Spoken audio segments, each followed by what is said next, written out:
हमारे व्यस्त जीवन में ईश्वर की आवाज़। माँ के कोख में पलने वाला बच्चा खुद से पूछता है कि मेरी माँ कहाँ है। माँ और बच्चा, जच्चा बच्चा दोनों बिल्कुल साथ साथ रहते हैं। बच्चे के लिए माँ का कोख ही धरती है, आकाश है, पाताल है। माँ के कोख में बच्चा स्विमिंग पूल की तरह 9 महीने तक तैरता है। बच्चा माँ में ही रह रहा है, बच्चा माँ में ही विचर रहा है।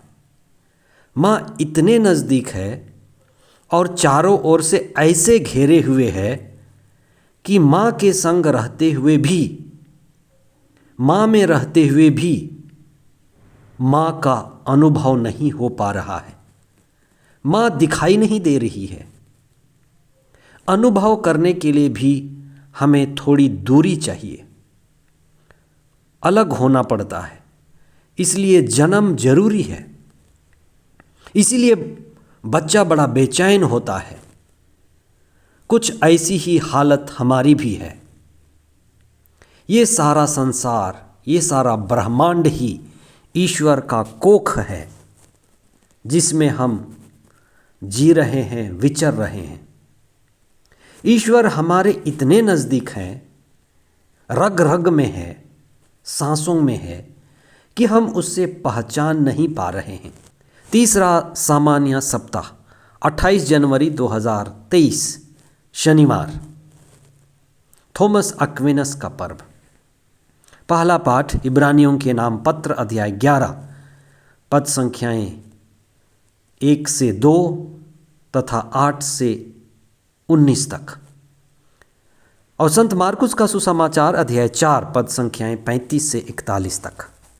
प्रेरित चरित्र अध्याय 17 पद संख्या 27 और 28 में संत पौलुस ने यूनानियों के सबसे प्रसिद्ध शहर एथेंस में ईश्वर के बारे में ये बातें कही थी। यह इसलिए हुआ कि मनुष्य ईश्वर का अनुसंधान करे और उसे खोजते हुए संभवतः उसे प्राप्त करे।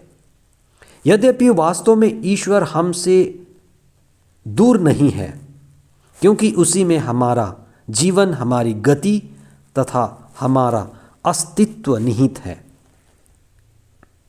आज के सुसमाचार में एक सवाल उठाया गया है कि आखिर ईसा कौन है? ईसा की असली पहचान क्या है? वे जो दिखते हैं, जैसे दिखते हैं, वे नहीं हैं। जो लोग उनके बारे में सोचते हैं, जैसा लोगों का ईश्वर के प्रति धारणा है कि वे एक साधारण मामूली बढ़ाई के बेटे हैं, ऐसी बात नहीं है। आज का सुसमाचार ईसा के विराट रूप को दिखाता है। आज के धर्मशास्त्र की ये बातें हमें बताती हैं कि ईसा जो दिखते हैं वे नहीं हैं। उनका विश्व रूप ही उनका परिचय है। सुसमाचार इस बात को प्रकट करता है कि आखिर ईसा कौन है, जो वायु और समुंदर को डांटते हैं, वायु और समुंदर को वश में करते हैं। प्रकृति उनके वश में है, प्रकृति उनकी आज्ञा मानती है।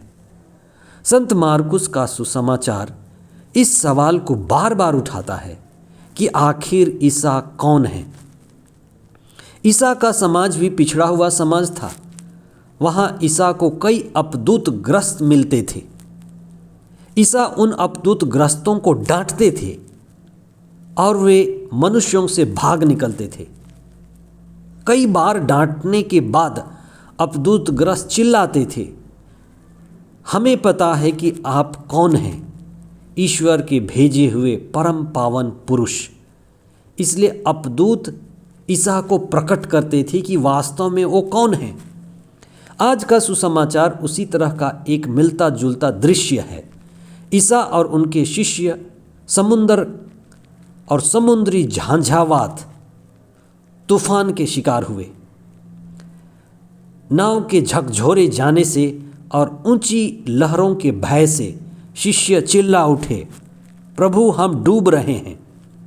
उस समय के लोगों की धारणा थी कि शैतान की गद्दी समुंदर में है,